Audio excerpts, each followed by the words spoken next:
igama Makhosi elasethongweni, and I am the author of All Gomorrahs Are the Same, which is a book about the journeys of three women. The three women are connected, the three women are family. The protagonist is Makhosi, who is a queer woman. Then we have Nonhle, the younger sister, and then we have Dudu, the mother. And really what All Gomorrahs Are the Same is a lot of that is that a lot of struggles with black womanhood look different, but they're the same. And so these three women are trying to navigate similar but different struggles. So the book tackles mental illness, it tackles queerness, it tackles addiction, it tackles class mobility, it tackles the migrant city, and it tackles love. It tackles black queer love, black woman love, and black queer joy, and black woman joy, and black girl joy. And that's the journey of the book that is being released with Blackbird Books. And why did I write this book?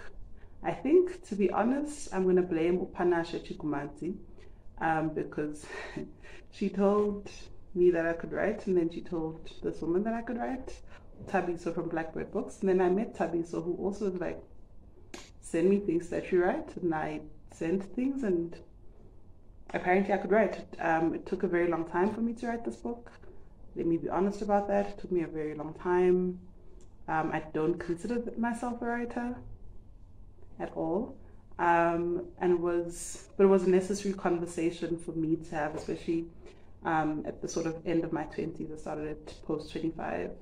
At the end of my 20s, about black womanhood and black queer love and black feminism, and addiction and mental health, and an imagined world of black joy, really, and the men in our lives. The book a little bit tackles that, and I want to say thank you to Tabiso and the Blackbird family, and everybody who supported me through the very many years of saying I am writing this book. It is finally ready to be out, and that's what it's about. It's called All Gomorrahs, and it's not Alex, even though all our oppressions feel a lot like a Gomorrah, and all of our oppressions feel a lot like terrible slums, yeah, and terrible informal settlements, and just terrible situations all the time.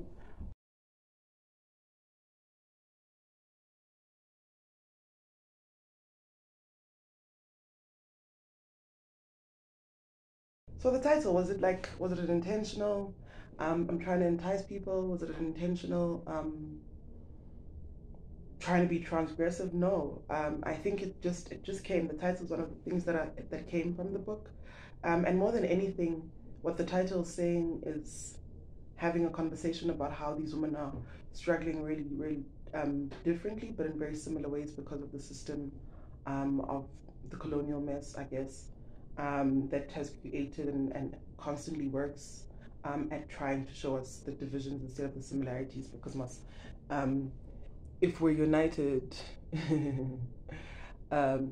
we're fucked. We fuck up the system if we're united. So, and that's just, for me, one of the things about the colonial project and white supremacist project is that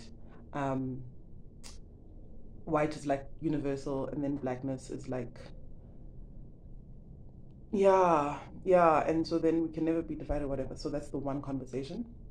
I think the second conversation is about queerness, and what it feels like to have existed and to exist in a place where your existence is a sort of a Gomorrah and people are trying to kill you all the time. So I think those are the conversations I'm trying to have, or what I'm trying to, but yeah, and like, you'll find it in the book. There is a relationship with the Bible that is very connected to a relationship with a woman they love, that Makhosi loves. So yeah, bonga.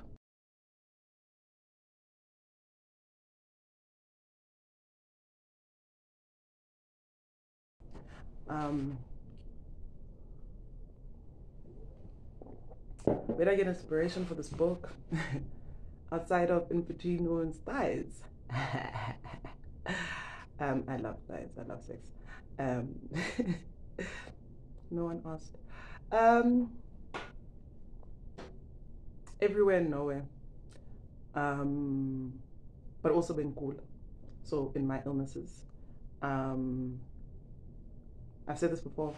I wrote this as an escape from an academy that writes about Black women, but like in weird ways, you know. And then Abana access to yon. So I can't remember the places of inspiration outside of thighs. But I do know that I drew a lot from my mother. I think mostly that it's interesting how in the last 10 years, and possibly because of the trauma, I have lived both my mother's dreams and mine as a woman in her 30s. I just recently realized that, so I spent a lot of time very concerned that I was living my mother's dream. And one of my mother's dreams was to be a writer. And that was wild. And when I was already starting when I started this, I was like, no way, I'm you. Because she also wanted to be a lawyer and I studied law. And there was just so many times I was like, whoa, am I like a mimicked version of this person? And I look exactly like my dad, so that I become my mother's also wild thing. But now I'm in a place where my desires and my interests have met hers. It's wild. I'm living both our dreams. And so I think definitely the biggest inspiration, my sister, definitely. My child, raising a boy child. Yeah, and illness.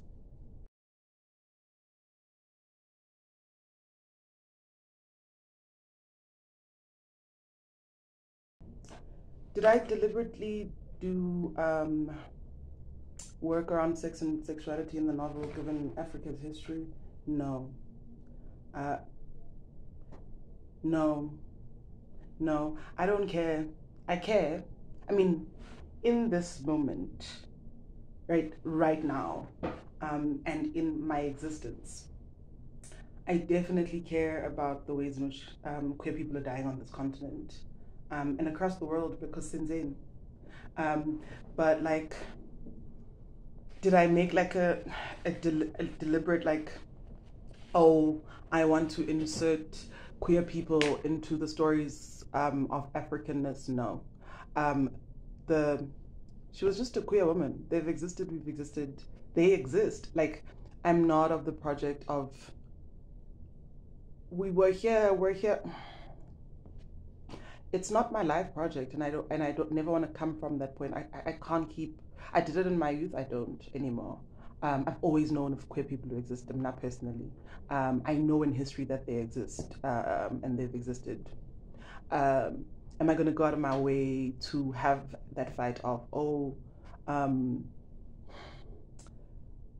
you can't say that queerness is not African? Oh, dog, I don't even know if I'm African. I don't know what any of those things mean, and none of them are monoliths. So I didn't care. That's not what I was doing. I was not trying to be like revolutionary by writing about queer people. I just also happened to be a queer person. So I wrote from places where I know, and queer people exist. So that's where that came from. But no, I'm not about homophobes. I think it's a very homophobic conversation to have, and I don't get to entertain them.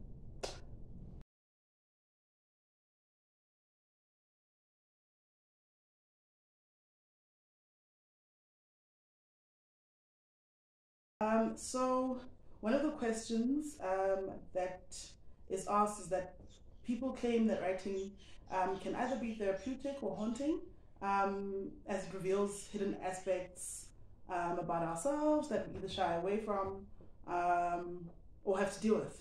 and how did I find the writing experience?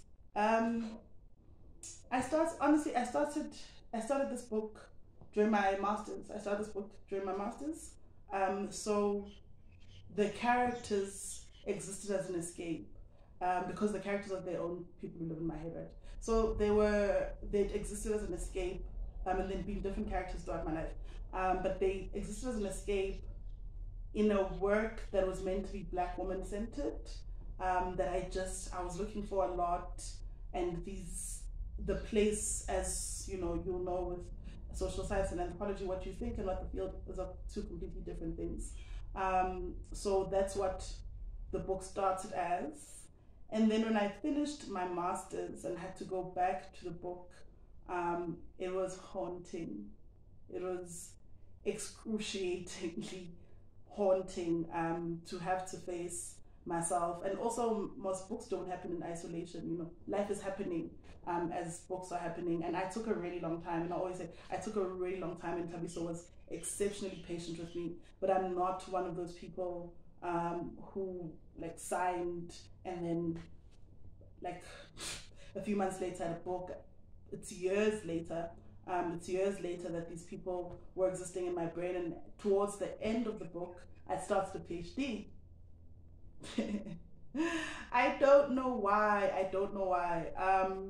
So it became part of a therapeutic process as well. I think I was towards the end of finishing it at the start of my PhD, and then eventually just working with proofreaders and editors and things like that. So it was therapeutic, because I think more than anything, I loathe the academy so much, and I loathe how inaccessible that work is, that in the context of that, in the context of the inaccessibility of the academic languages, this work provided me therapy, because of how I believe abantu are going to access the book. Whether that's true, angazi, because books are still expensive in South Africa. But yeah, that's that on that. So it was both, really. But I'm glad I did it.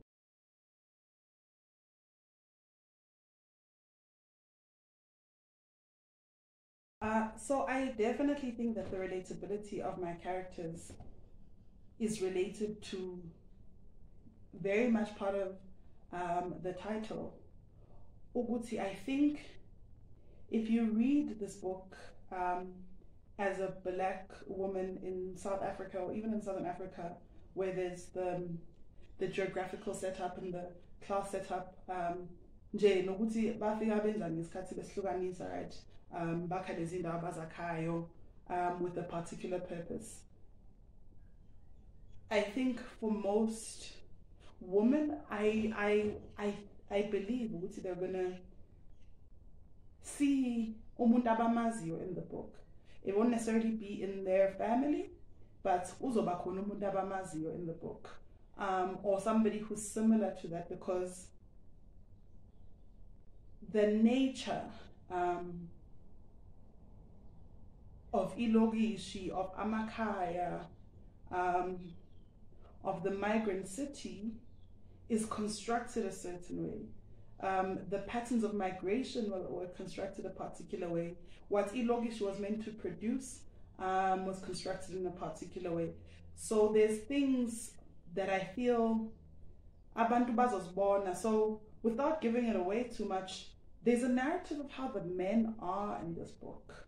There's a narrative of how men are, and that's not coincidental. It's not coincidental ukuthi throughout amalogishi there's a type of woman othi meyophuza esportini, for example, onganayo imali, in the ways that thina sisuka emagoli yabo, umama the one who drinks isqatha or umqombothi or whatever the chibuku is at that area. There's a narrative of how she gets shamed and she gets slut shamed, and then and or uyathakatha. That narrative is so wide, it's massive, and it's not coincidental. There's the narrative of the woman ofundayo angagani or doesn't get married, and the shaming of that in particular place and space, right? So I think it's relatable because of that, because I drew and I draw from where I come.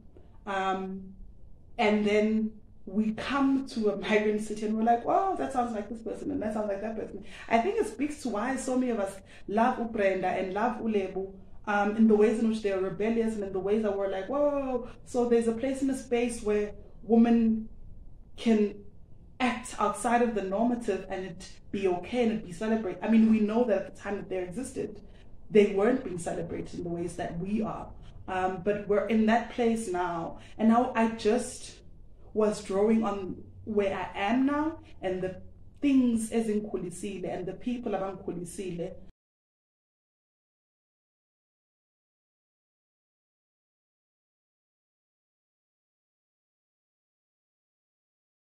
Or just a woman going through the same things that Makhosi is going through. Ngingathini. I think Ngingathi same. Same. And I'd affirm ukuthi lezi zinto ozifilayo, they're important and they're real and they're not fictional and you're not imagining it. Life, I said to a friend of mine last week, life fun namadays.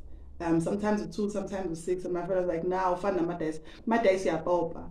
And life sometimes it feels like there's never a point of popa. And when you're feeling those things, please get help. Please get help. Please, please, please, please, please get help. Please get help.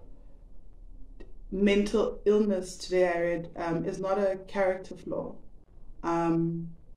It's your brain going through things, whether it's being brought on by socioeconomic or it's chemical imbalances. Uyagula, and if ubupugile, and if it was your arm that was broken or breaking or hurting, ngabe siyaqubula sikufaka kwi-ambulance. Take that as seriously. Your mental health matters to you. Your existence usakule ndawo must not just be buhlungu. So try ease your pain.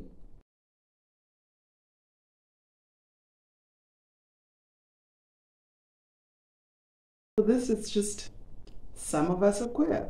Some of us are queer. And I think I say a lot in other discussions, I write from the places that we know, and I know queerness. I know other things. I also write about patriarchy, and the experiences of the church, and these Model C schools, and but I also know queerness. So it wasn't like I'm actively trying to rebel against and to insert and to, I think that's why the quote by Zora Neale Hurston is in there, which says, I feel the most colored when I'm painted against a white canvas. Angisenayo le nto ukuthi ngifuna ukuzi-inserta into spaces that are not for me. Kubuhlungu, angisakwenzi. And especially in a time in this continent where we die for those things, where our rights are being taken away, across this continent by people who claim things about Africanness, when in fact everything about the binary of gender and sexuality and these boxes are part of a colonial, Anglo-colonial Christian mess. That's not who we are. So for me, the conversation of like trying to say, there's been queer people in Africa, there's been queer people, I think in Abantu Bayo and I think in Iskatsayo, Angiseko Lapo, Angnandaba. If you don't want to see me, Ungangiboni Mjita. If you want to see me, Shafere, but Angnas Iskati Soguti, see me. Really, I'm just trying to stay alive. So yeah, it's just that for me, really.